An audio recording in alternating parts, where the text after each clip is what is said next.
Okay, let's go to chapter 6 of Daniel. We'll just call this a faithful prayer. Prayer, turn it into a noun instead of a verb, okay? So faithful prayer. That's how we will call this. Now, let's do a general introduction to chapter 6 and review part of chapter 5. If you will remember, chapter 5 ends with the introduction to the reign of who? Who is the king who reigned? Darius. Darius the Mede. However, in chapter 5, who conquered Babylon? In chapter 5, who conquered Babylon? Come on. That was just 3 weeks ago, guys. They're looking at their Bible now. Come on.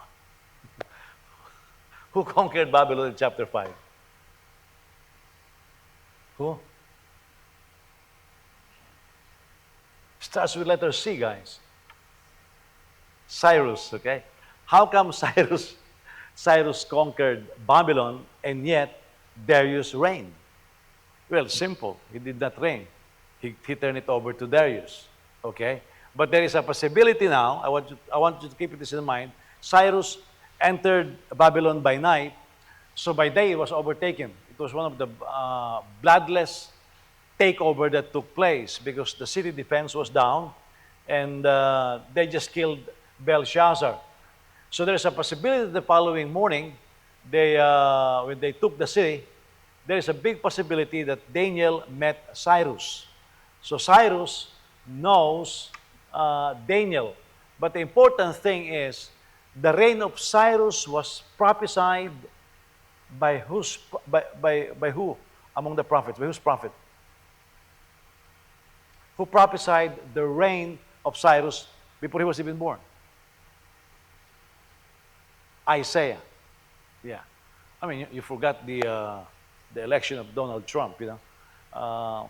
Isaiah 45. But that was prophesied. That's why some people don't believe that these are prophetic writings, these are historical records of what already took place. But this was before Cyrus was born. And so Daniel knew about the prophecy. And now, Cyrus is on the doors, sieging the city of Babylon. So he's seeing prophecy fulfilled in his sight around 150 years before it actually took place. So chapter 6 is started with the reign of Darius. Chapter 5, Cyrus took the city of Babylon from Belshazzar. It says in Daniel chapter 6, verse 28, so Daniel prospered during the reign of Darius and the reign of Cyrus the Persian. So it seems like the reign of Darius in Babylon is short because after that, Cyrus took over again. And although there is no biblical record of this reckoning, we know that both of them reigned. The chapter is well known, especially in Sunday school, for the miracle of deliverance from the lion's den. That is what it is famous for. Of course, in that miracle, if you will look at the illustrations, here's a middle-aged or a young man, Daniel, and he is sleeping on the belly of the lions or whatever. But how old was Daniel in chapter 5? Anybody remember? How old was Daniel in chapter 5? In his early 80s. So this is an old man, maybe 81, 82 years old. He's an old man being thrown into the lion's den.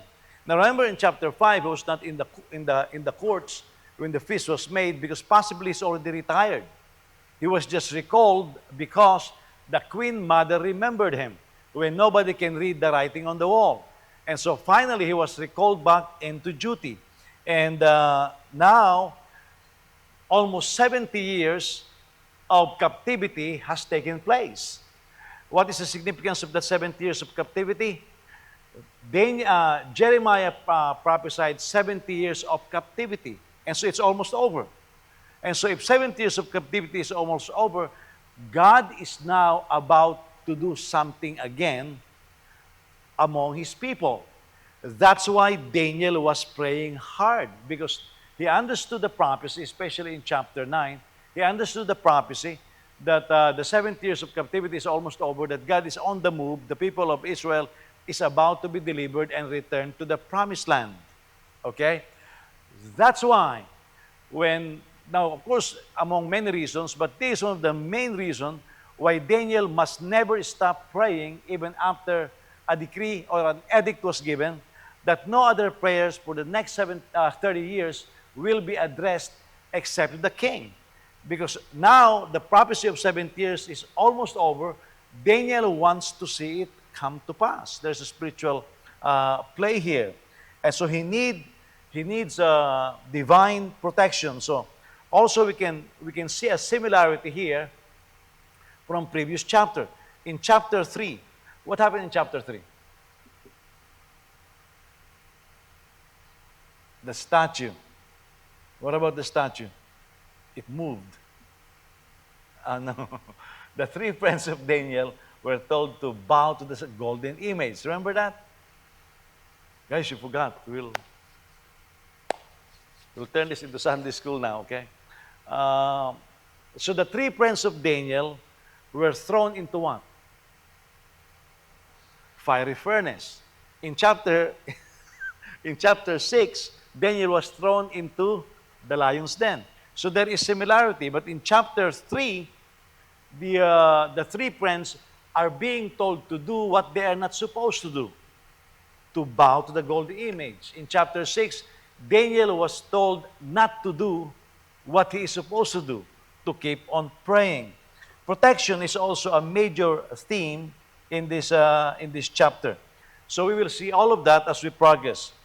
We must also not overlook that in that time, during that era, gods were considered to be territorial. That is, the Midianites have their gods, Egypt has their gods. The god that Nebuchadnezzar loved to worship is Marduk, as we have already studied earlier. However, the God of Israel is known as a God who operates in the land of Israel.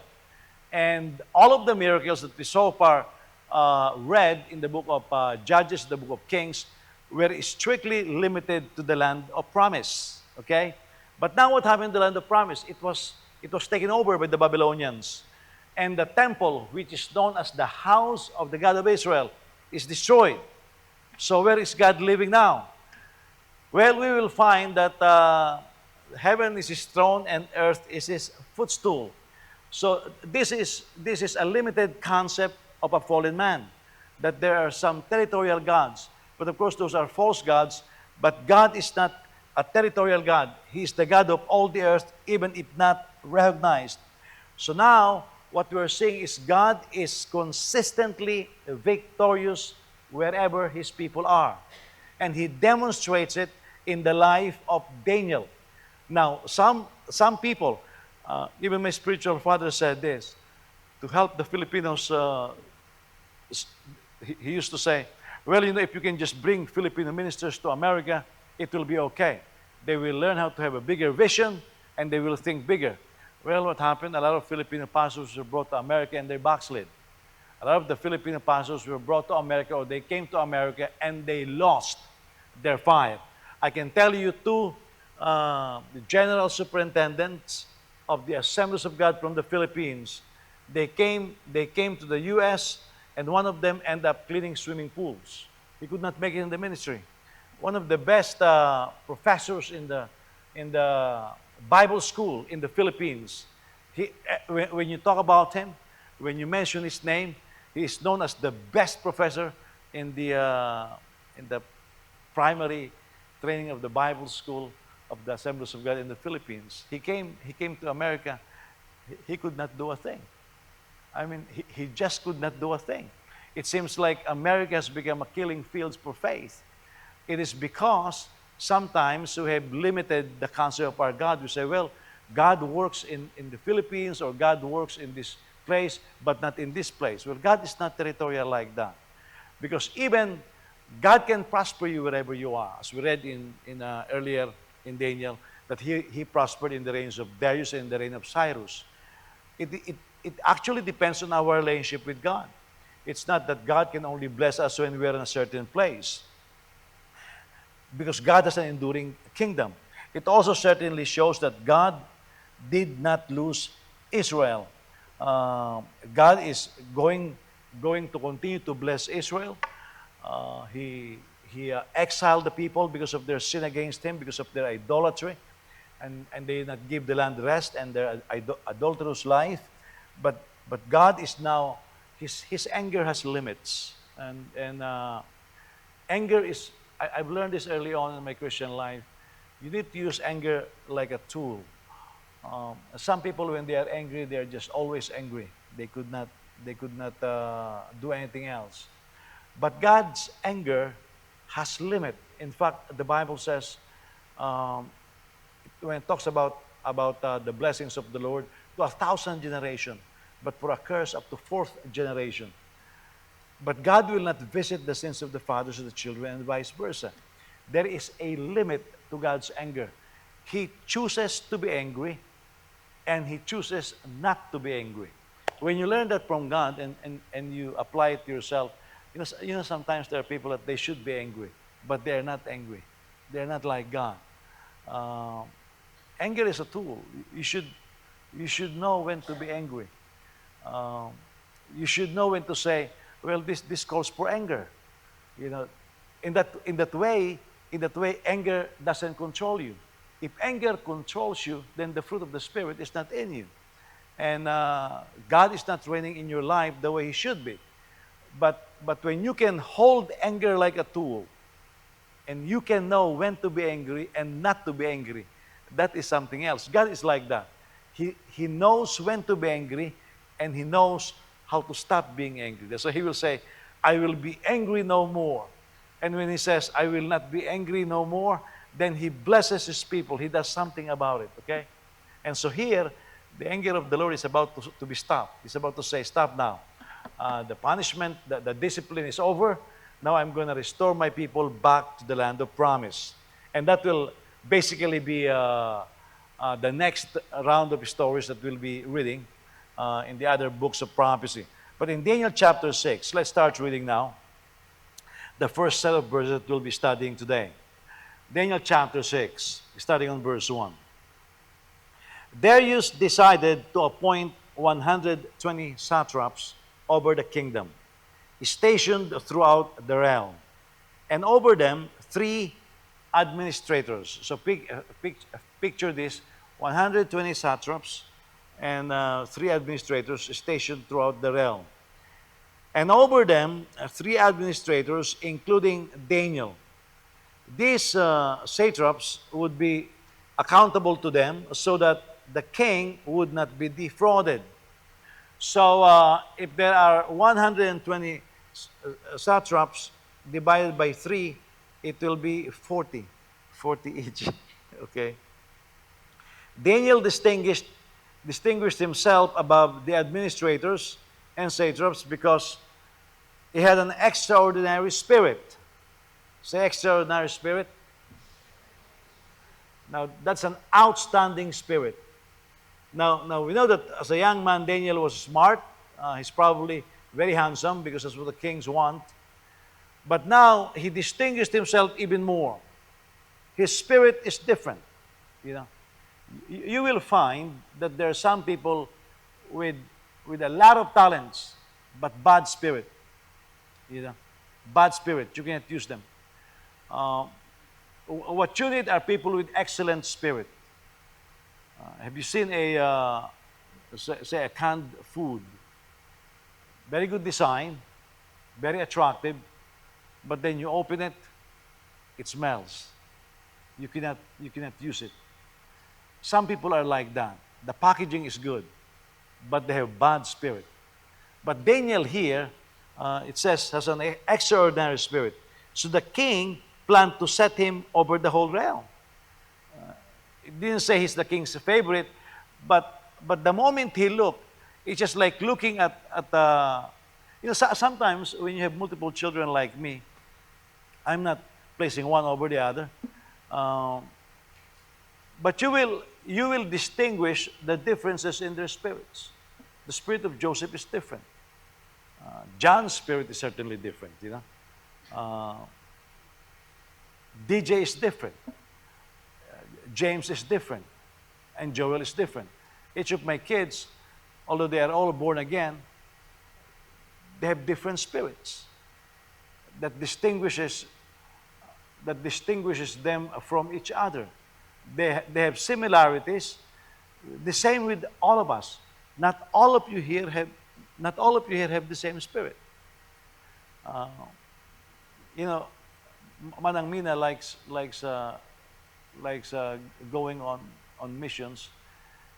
She is a happy person. She's a happy camper. You don't need to do anything to please her. She is just there to serve. Now she's an old lady, of course, but she's just there to serve. She has a different kind of spirit. Not all of the members of the missions team are like that. I'm not saying they're negative, but not everybody has that kind of spirit.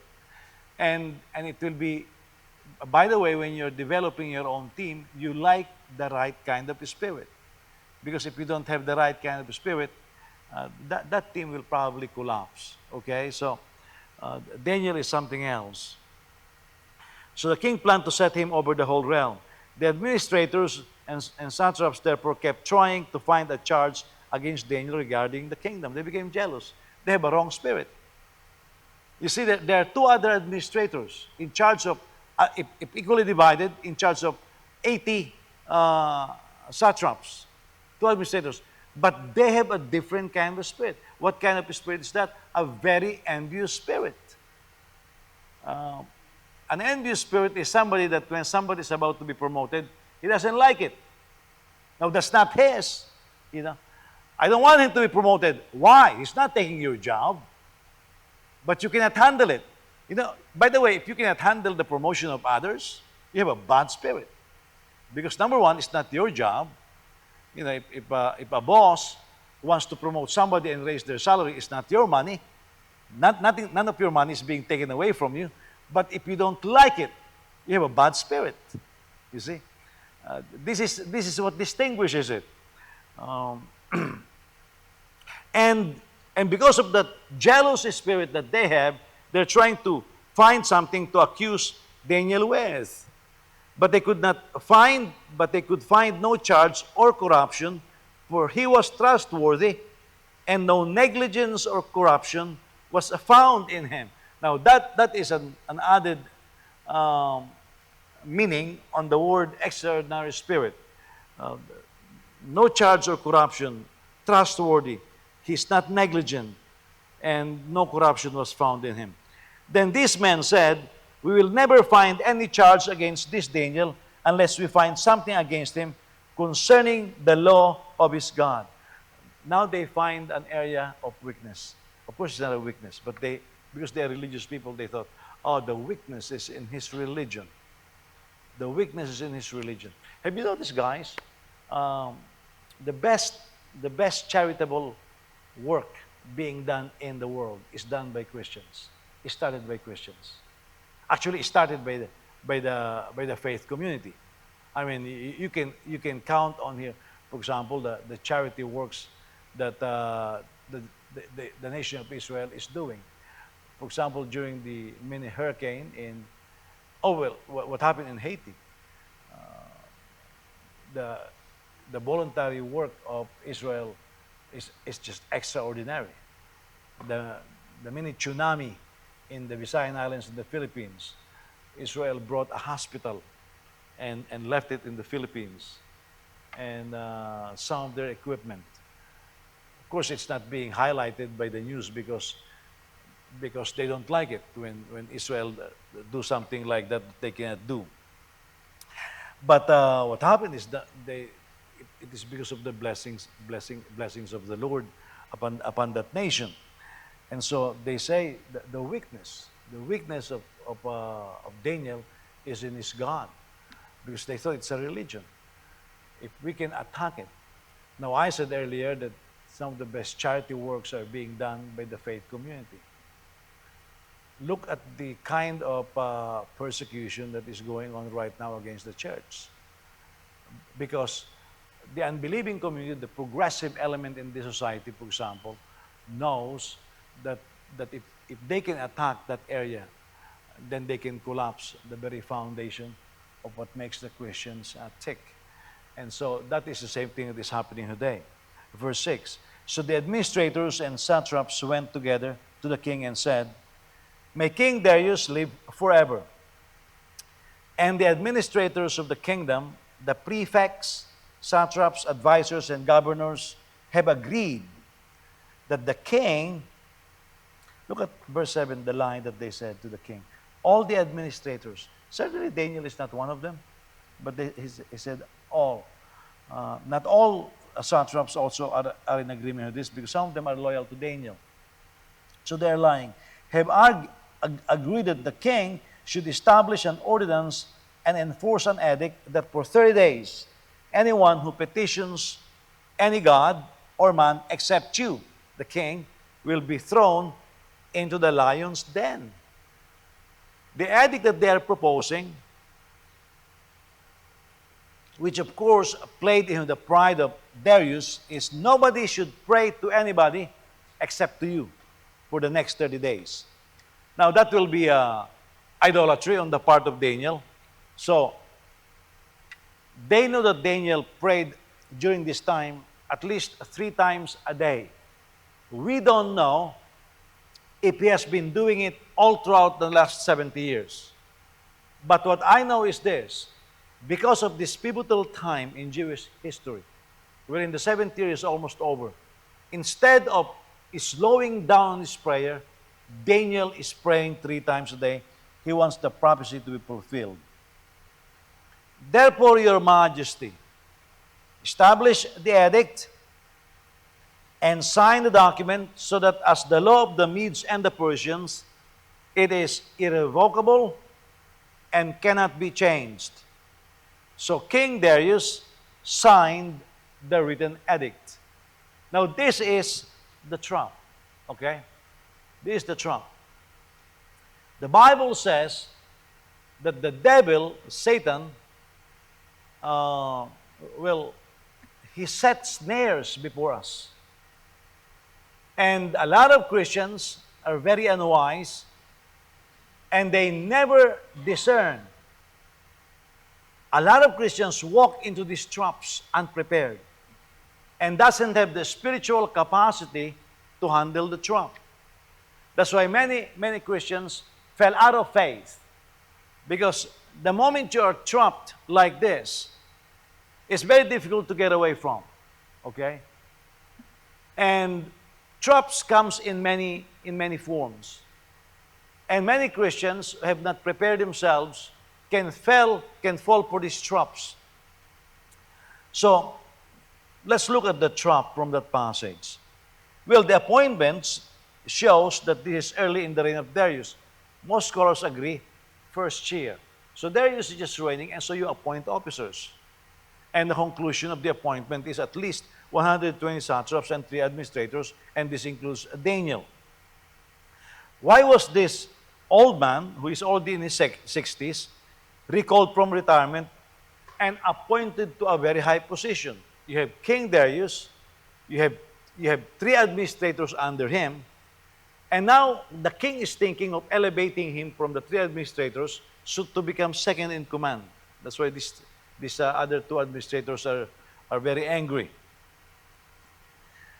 Well, why was Daniel appointed? Because we will say, well, you know, Daniel is probably appointed. Some Christians will say, just pray and don't get yourself into trouble. Just pray. Prayer will do everything. Well, I'm telling you this: prayer will not do everything. Okay, if prayer will do everything, then the book of the Bible will just be all about prayer. So let's begin to evaluate, why was Daniel, an old man in his 80s, recalled from his retirement and appointed in this high position? Number one, because he had a long experience and knew Babylonian governance. He knows how to govern the land of Babylon, because he had been an officer under the reign of Nebuchadnezzar, of course Nabonidus for a short time, and then Belshazzar. And so he knows, he has experience. And it doesn't matter if you are born again and you love the Lord, if you don't know how to govern, you cannot be a governor. Manny Pacquiao did not learn that. He's got bad advisors. A lot of pastors were circling around him, giving him advice to run. Well, the only thing that he knows how to manage is the ring. It's a very small ring. He knows how to manage that. But to be a senator, to be a president is something else. That's why you watch him get interviewed, and you begin to pity the guy. What kind of advisors does this guy has? He was asked, "What? How do you plan to help the Philippines?" He said, "I'm going to uh, to help the Philippines get out of poverty." How? Well, he said, "I believe God."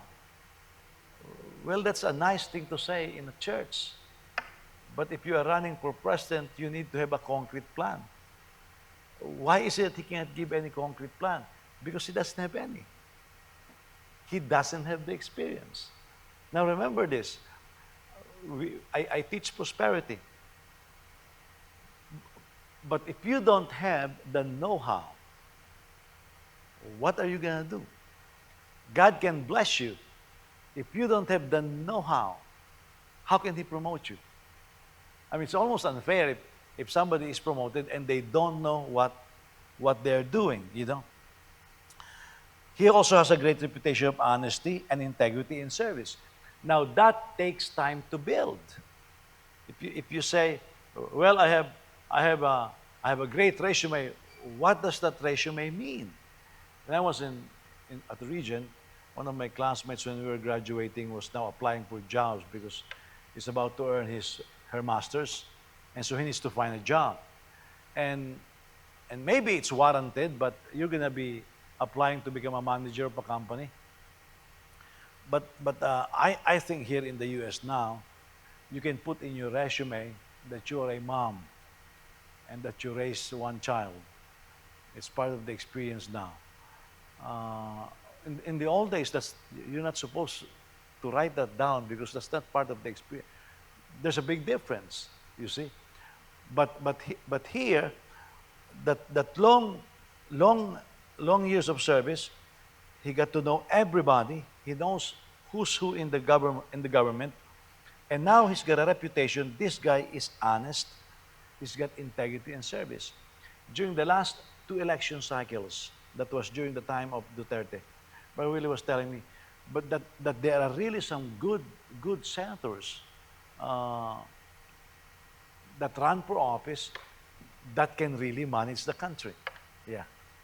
And they are honest people. Media does just destroy them. I can give you their names, but media does just destroy them. They never even have the chance. They were just demolished by the media. They have their own pets to run for president. And so that's what's happening in the world of politics. Daniel was also known as a spiritual person who can interpret dreams, read and interpret writings on the walls. In the ancient times, that should be a known thing. They are not as atheistic as we are today. Today, if you say you're a Christian, they mock you. Or you're a believer of God, they mock you. They think you're backwards. But in those days, they know that there is God. And so it's a plus. Also, part of his reputation is his successful prophecy in the banquet of Belshazzar that we studied last time in chapter 5. No doubt Cyrus and Darius knew him. So the appointment proved to be very wise because Daniel distinguished himself above them all. By the way, especially the young workers here, yeah, you pray, you get trained. But remember this, when you are looking for promotion in the future, one of the questions that you have to ask is this: have you distinguished yourself in the workplace? Can people look at you in the workplace and say, well, that guy is excellent. I'm all for his promotion. Because I'll tell you this now, today, who distinguishes himself. And I think a lot of appointments right now, people will deny it, is based on sex, based on color. They are balancing it out. It doesn't matter if you are very qualified. Well, there's enough whites here, there's enough blacks here, there's enough Hispanics here. It's no longer based on qualification. You see, they're trying to balance everything now. Well, but you ask yourself this question: uh, what are you distinguished for? Say you say, I'm going to apply to become a manager of this company. Okay, what makes you distinct from other candidates? Here, the distinction is made. He's got an extraordinary spirit. This is the same phrase used by the Queen Mother in chapter 5. Remember, when nobody can read the writing on the wall, the Queen Mother suggested, there is Daniel in your kingdom. He's got an extraordinary spirit. You see, it's a mark. You see? Yeah, I know that person. When Brother Willie went bankrupt, his boss right now, Mr. Ting, was talking to his brother-in-law because his brother-in-law was working there already. And his boss was very upset because there are millions of pesos that are being stolen from the company. I mean millions, because it's a multi-billion peso industry. I think during that time it takes something like 5% of the Philippine economy. So it's a very rich company. And some of the executives that they have, managers, they're just stealing tons of money. Brother Willie was telling me that he visited one of their plants, and it upset him because he cleaned up that plant and the garbage is just too much. Weeds are growing. So he said he cleaned up the plant, sell some of the scraps. The first sale of the scraps, he sold something like 13 million pesos. But that is scraps, you see. That's why Brother Willie distinguished himself. But when the boss was talking to his brother-in-law, and the boss was saying, hey Peter, we need somebody honest to run this portion of the company with integrity. And Peter looked at his boss and say, boss, if that's what you're looking for, there's only one person that I know with that qualification. And the boss said, who? My brother-in-law. You see, he distinguished himself to be a person of integrity and honesty.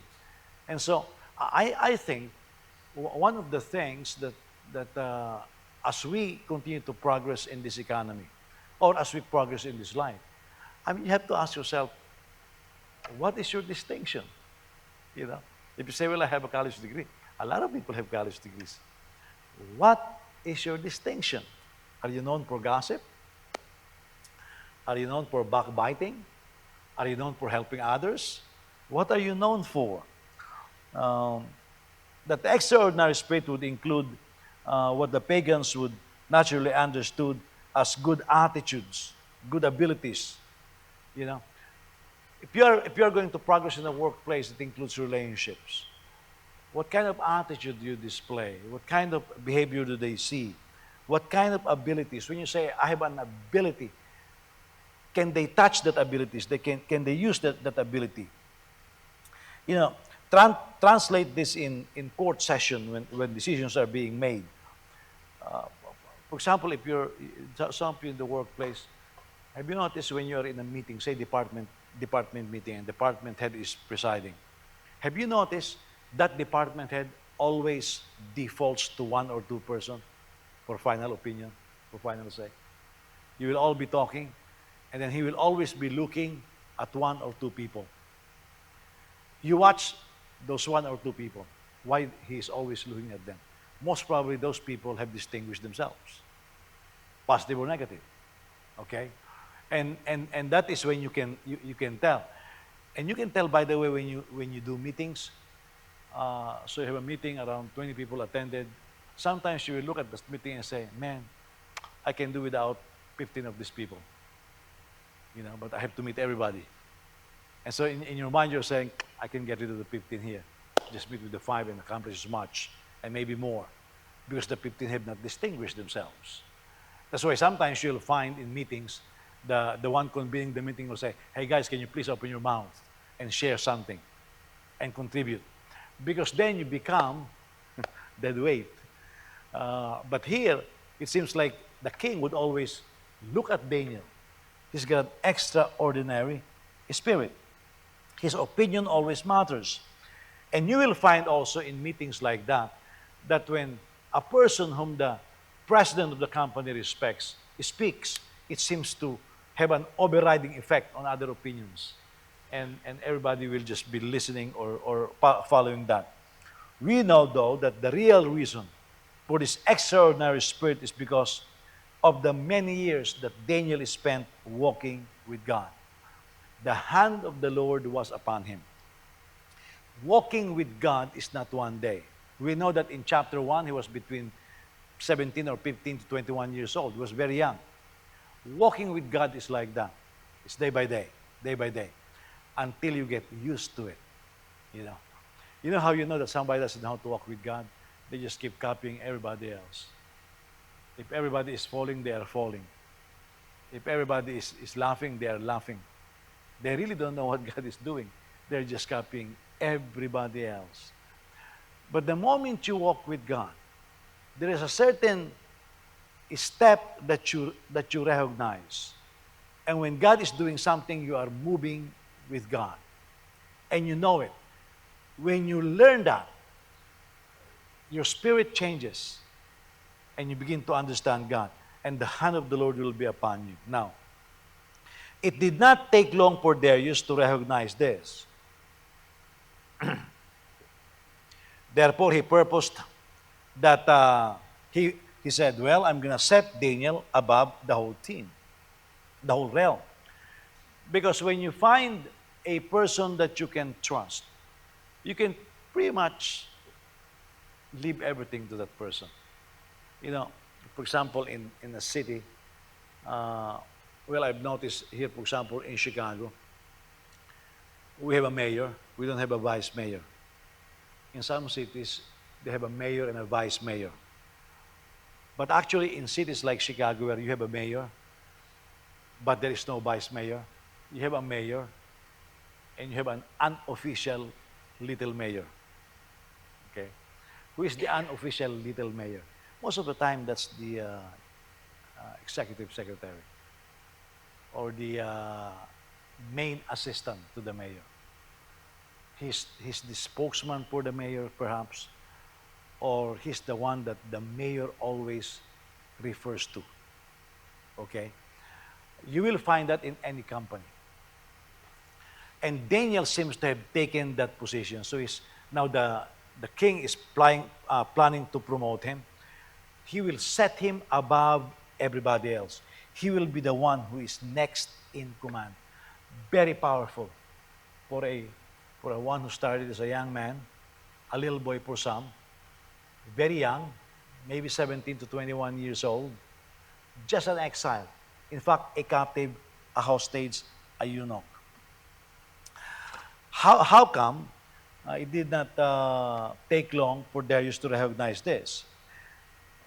And now he's planning to promote. Now, the problem with kings like this is they drink a lot and they talk a lot. And perhaps he began to hint, you know, I am thinking of promoting Daniel. Well, that's your problem. By the way, if you're about to be promoted and somebody gossips it, if somebody is jealous over that, you are in trouble. And so 2 other administrators heard it. What? Daniel is about to be promoted above us? Well, if you are corrupt, then you are in trouble. Daniel is honest, Daniel has integrity, and he's about to be promoted. Here comes trouble.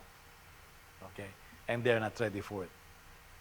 So the intention to elevate Daniel politically resulted in a power play. It is an amazing thing to watch. The unbelieving world get hostile and resentful when God's people gain influence and authority. They don't mind if a child of the devil become influential. I remember hearing this so much when Mike Huckabee was elected Lieutenant Governor of Arkansas. He was not even given his office in the Capitol. He started with his office in a trailer. They don't like him. They don't like him at all. He's born again, he's a Christian, he's conservative. They don't like him at all. Until, of course, the governor had a case and he was ousted. He was dismissed from office. And so he became the governor. The same thing with, there is this, I forgot his name, he's a graduate of Regent, Governor, I think McDonnell of Virginia. They are touting him to be the next president of the U.S. He's really an outstanding young governor. And so there was a case of corruption that was filed against him. He was dismissed. His career over. But it turned out his wife had an affair with somebody. So they appealed the case because they say, you know, in politics, you can charge anybody anything. If you have the political arm, you can do it. So they charged McDonnell in Virginia. Well, he's a Christian. He asked for prayers, and he appealed the case. 2 years appeal. He was already out of office. After 2 years, the Supreme Court dismissed the case, and they say there is no case. You know, none of the Democrats who filed a case against him filed an appeal to reconsider the case. You know why? He's already out of office. He's done. They just destroyed him.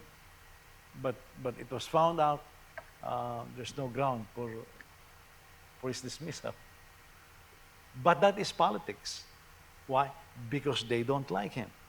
And so now you will find the same thing, the same devil is in operation during the time of Daniel. Those who are opposed to his possible promotion decided they will set a trap against him. So if you're serving God, you have to be very careful. The enemy will set traps. Early on in my ministry, I was still very young. Our pastor told a story of a young pastor who was newly married, beautiful wife, but foolish because he was young. And he said that you know, there's another woman in the church who grew to like him. You know how, if you will notice during prayer meetings, maybe from time to time I encourage, let's hold hands, but I'm not into that. Okay? I have reasons for that because of stories like this. Well, in the early days, when people do prayer meeting, they hold hands. And there's nothing wrong with that. There's nothing sinful about that. It's linking our faith together. It's a symbol. So they do that. Well, this young pastor was very successful. There is another lady. He was already married. He's always beside his wife. But there is this lady who is always coming beside him, you know. In one of the prayer meetings, so on one hand, he was holding his wife. The other lady positioned himself on the other hand. So he was holding her hand. So they bowed their heads and they're praying out loud. They're Pentecostals. And the other lady leaned on him and whispered on him and said, I would love to have sex with you during prayer meeting. Yeah. So the pastor avoided him, you know. Well, the lady is persistent. So she asked for a counseling. And she was very upset with the pastor already. If you will notice, the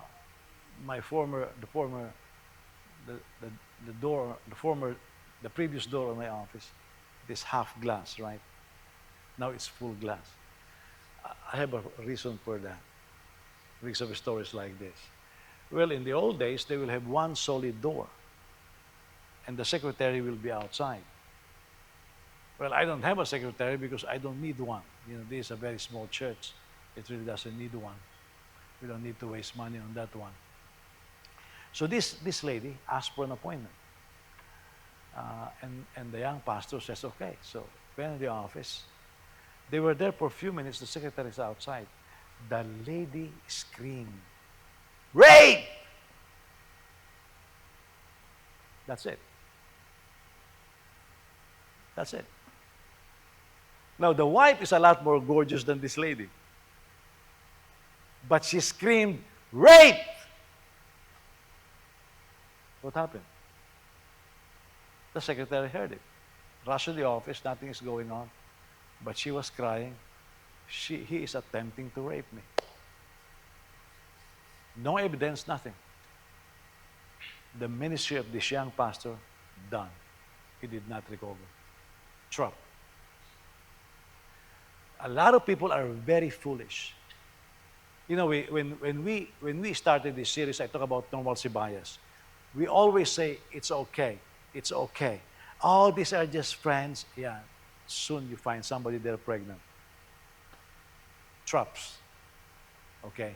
Be careful with these traps, because the devil always set traps so that the people of God will be ruined. First, they kept trying to find a charge against Daniel regarding the kingdom. They are looking for pretext against Daniel. There will be people who will. There was somebody here who resigned from the church and did not write me the letter. He wrote my board before and said, "I know that there is something wrong with Pastor Jose. I don't know why it is, but go find it." That's it. That's the letter. I know there is problem with Pastor Jose. I don't know why it is. Go find it.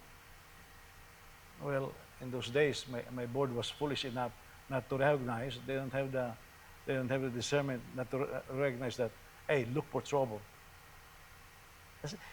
Guys, you don't need to be doing anything wrong. That's the thing. That's why one of the things that the Bible requires above reproach. You don't need to be doing anything wrong. The Bible says the enemy is called the accuser of the brethren. You know what an accuser does? Accuse. Accuse. All you've got to do is accuse. Accuse. And you can destroy a person by simply accusing the person. That's why you can sue a person for libel. Very difficult to prove. But all it needs, look, Facebook has destroyed a lot of marriages. Because this is an unedited, no censure. They can post anything there, you know. I don't know how many times, for example, I've seen people, they'll take pictures of you that is not very pleasant, and they'll post it online without your permission. You know, what if you are very hungry and a big plate of food is before you, and you start eating, and somebody took a video and say, "This guy is a glutton." Well, you're starving. Doesn't have to be true. That's why as Christians, you have to be watchful how you live, who your friends are. You know, and sometimes we cry foul. I did not do anything. Oh, of course you did something. You're foolish. You're not watchful on how you take your steps. You're not careful. To this day, I won't give a ride to a person of opposite sex. I won't give a ride to a gay, you know,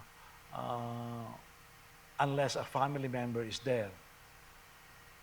Simply because anybody can snap a picture and say, "Oh, look at this. What's going on here?" A lot of people now doesn't observe this anymore, and we laugh. Some people laugh at people like me and say, "Old timer, yeah, I'm still married to my wife, and I think she's still happy. I'm still an example to my kids, and I'm enjoying myself." Well, some of those people who laugh and say too much, they are ruining their lives. Now, you make a choice on that one. I prefer my life. Thank you very much. You need to recognize these traps. Traps are all over the place. The enemies of Daniel were dismayed because they could not find any. Why? Because Daniel was trustworthy. He was a very reliable man. You could actually count on Daniel to do what was right. That's another thing. That's why they could not trust. He will always do what is right. It doesn't matter how difficult it is, how taxing it is. Daniel does not stoop to foul play of any kind. He was a man of integrity. During the fighting days of Manny Pacquiao, I've heard one commentator on one of his fights say this.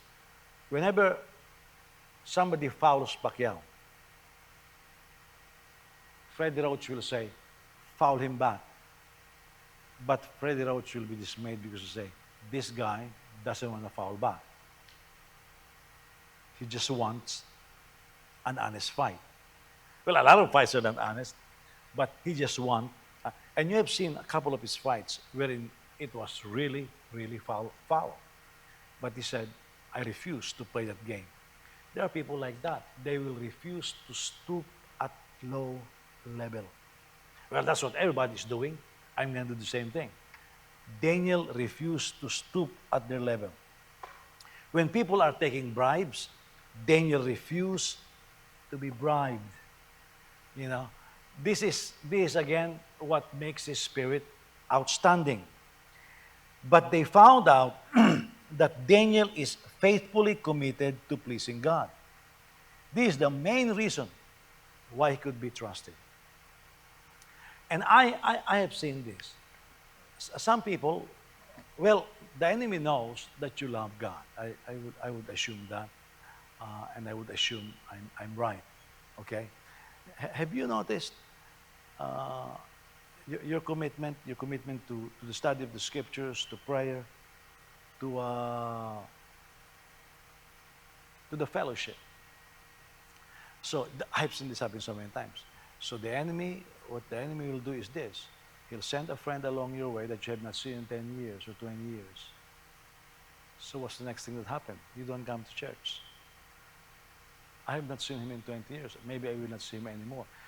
And when I'm asked, I will always say, well, maybe you are right. You will not see him anymore. So this is the only chance you have to bring him to the house of God. Because maybe after this, you will not see him again. And this is the only chance you have. But guess what happened?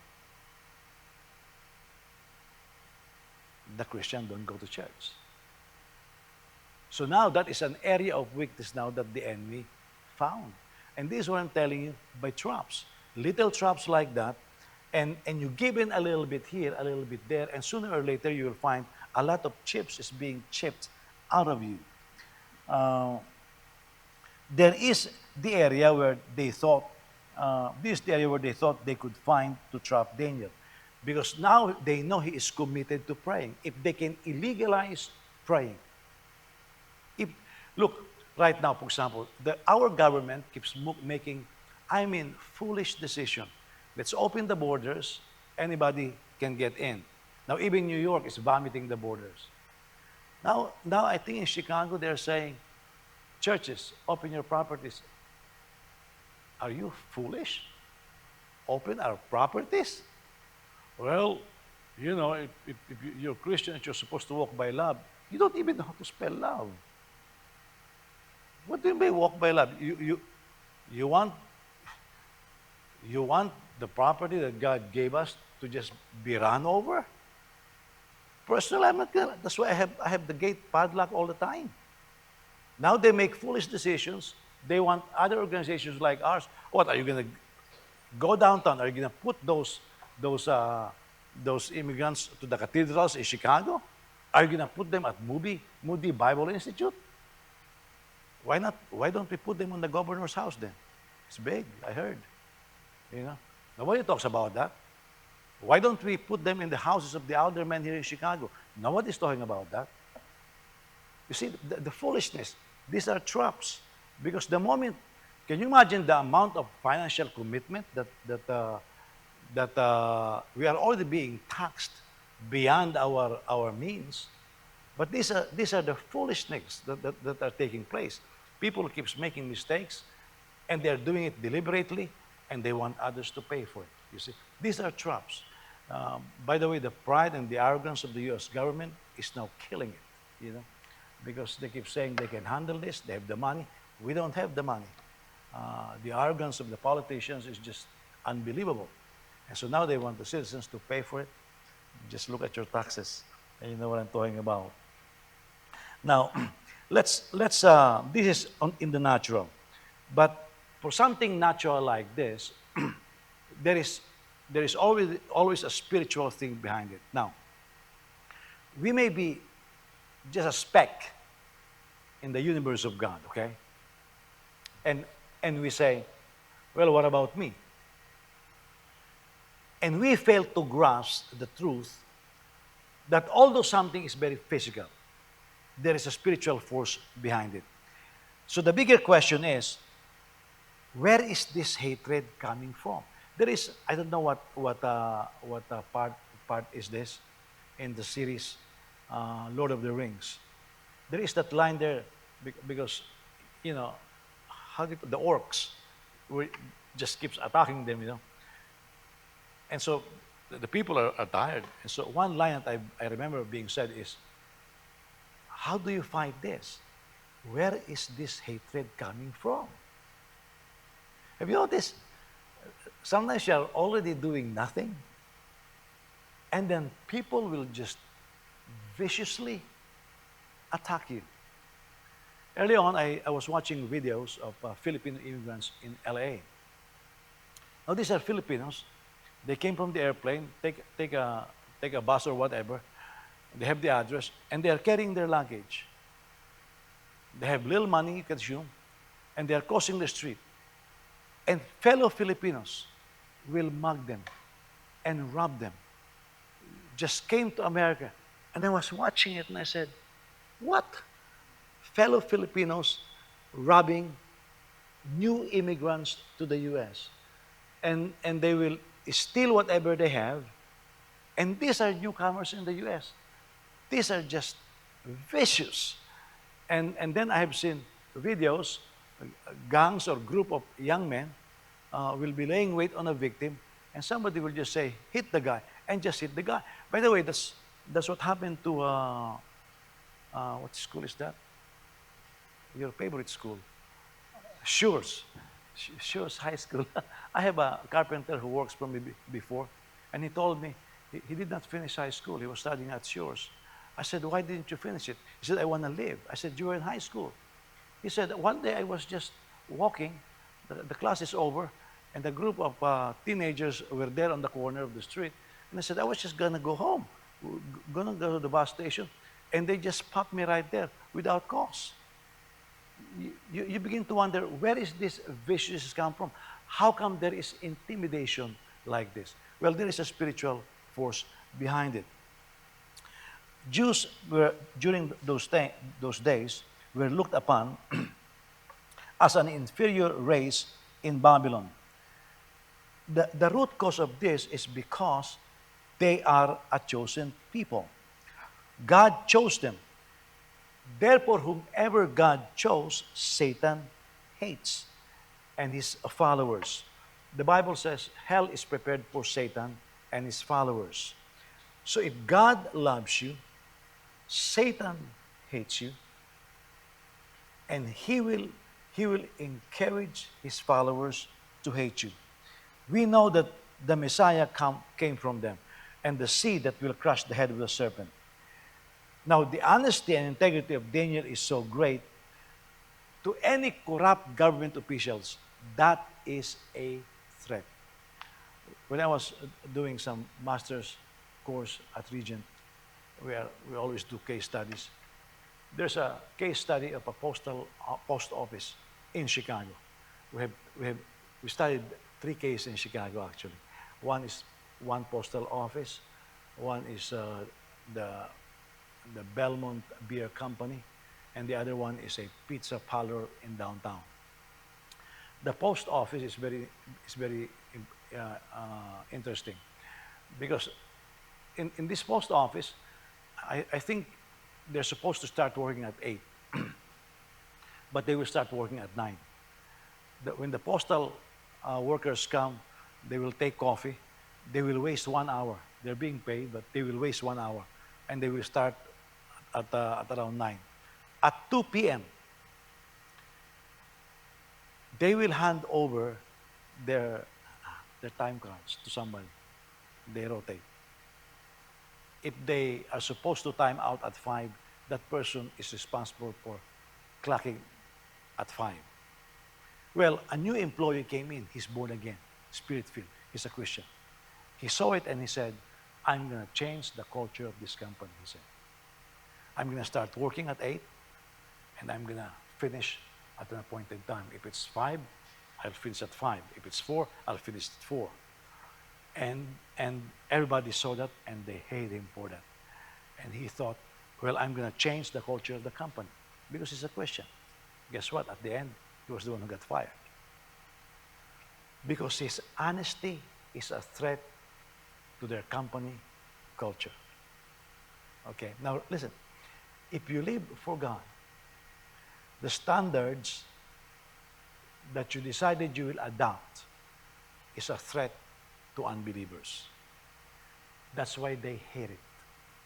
If you talk about honesty, they hate it. Now, if you are going along and calling it normal, then they will love you. Now, I'm not telling you guys to go and create an uproar and say, well, I'm a Christian and I'm going to do it, whatever you say. You need wisdom. But this is why Daniel was hated. And there are many biblical promises made to the people of God also. Now, God's word and his integrity is hinged on the fulfillment of these promises. And as I said earlier, the 7 years of captivity is almost over. And throughout the history of man, the hatred of Satan is always directed against the people of God. That's why you look at them. I think we should learn enough lesson from the nation of Israel.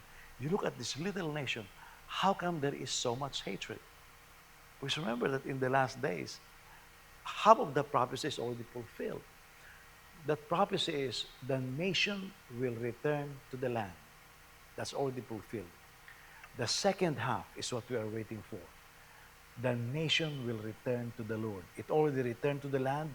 Now it's going to return to the Lord. That's why all the enemies of Israel, I mean, even the U.S. is playing dumb right now. Well, the UN is playing dumb. It's an antichrist organization, as I already discussed it with you. It's playing dumb. Why? Because it's more than willing to go along with the satanic idea of destroying this nation. Now that is for the nation of Israel. What about the church? It's the same thing with the church.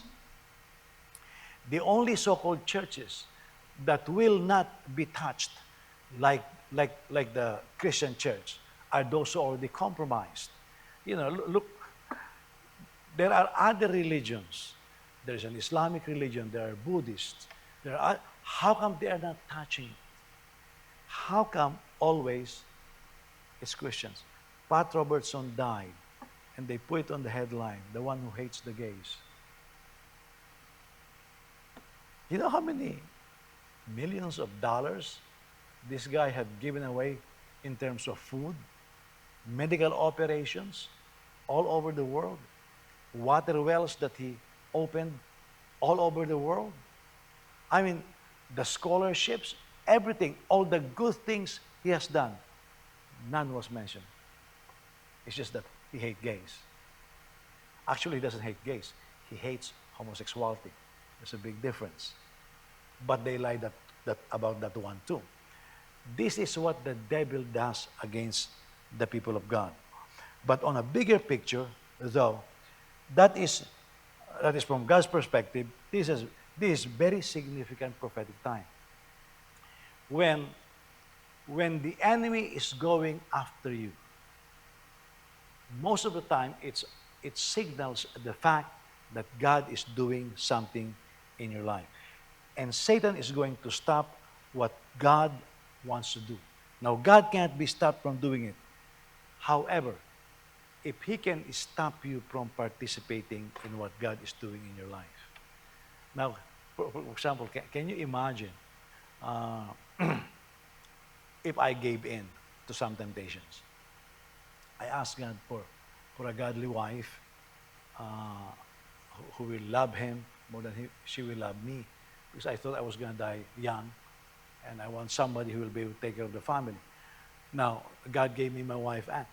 Look, if I did not wait, I got married late, of course, for a Filipino. I was already 32 years old. What if I just gave in and say, well, my interns that are being promoted are getting married. I'll just get married like everybody else. Well, some of my colleagues who did that, their lives are ruined. Like right, a lot of them, they have ruined lives. Now I have some of them, their families are not serving God anymore. I've got five wonderful kids, all serving God. You know, you heard that my firstborn was just promoted, uh, and and it makes me happy. That would not be possible if I am married to a half-baked Christian. Now, can you imagine, Pastor? I am married to a half-baked Christian.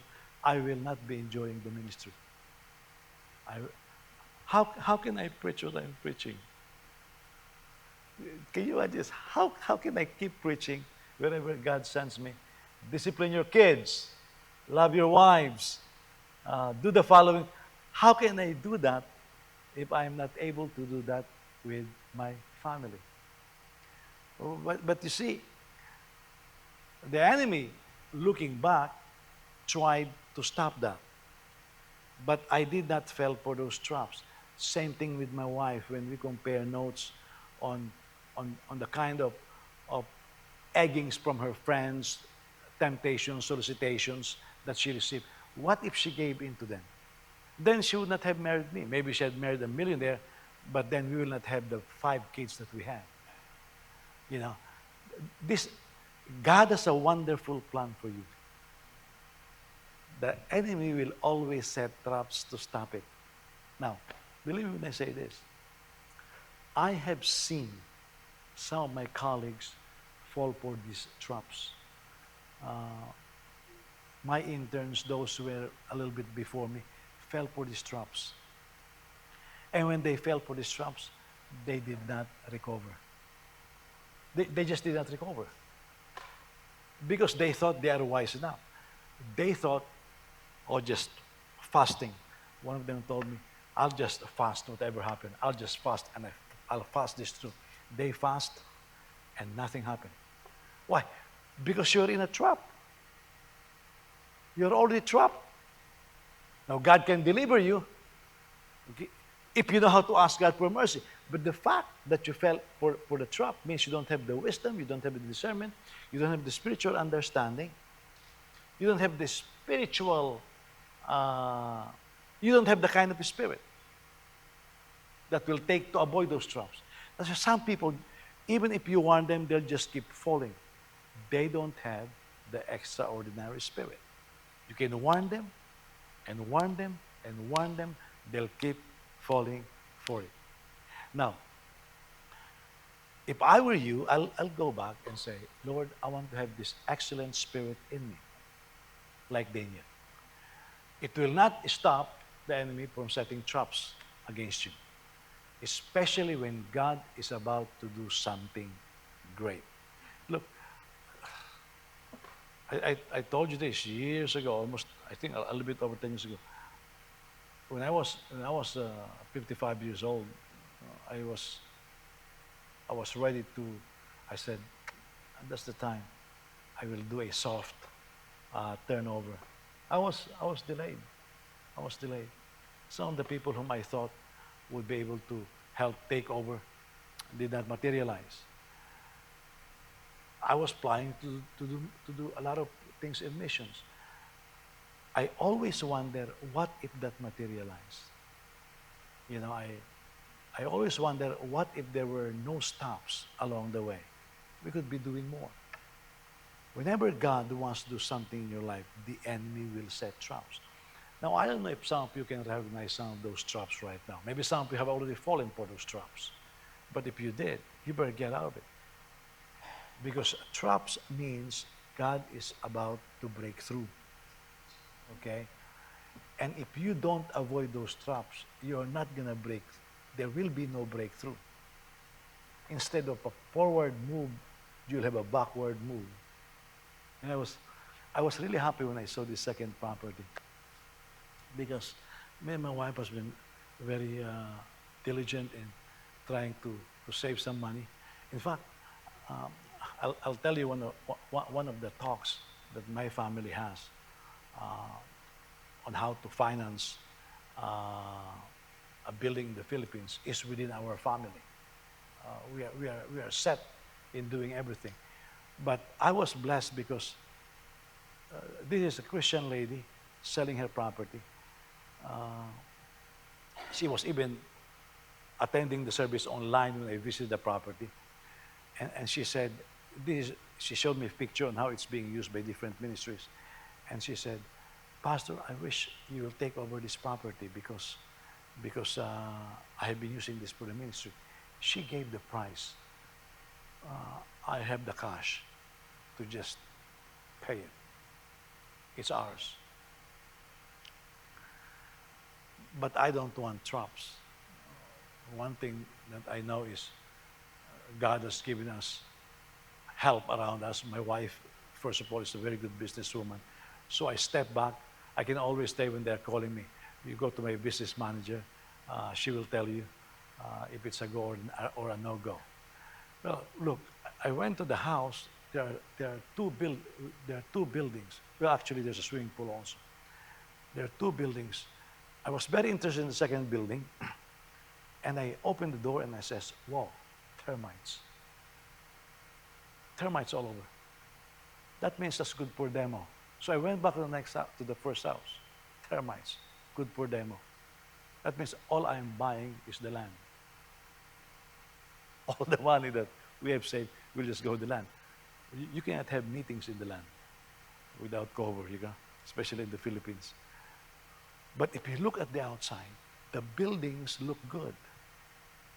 But if you know termites are bad, you know.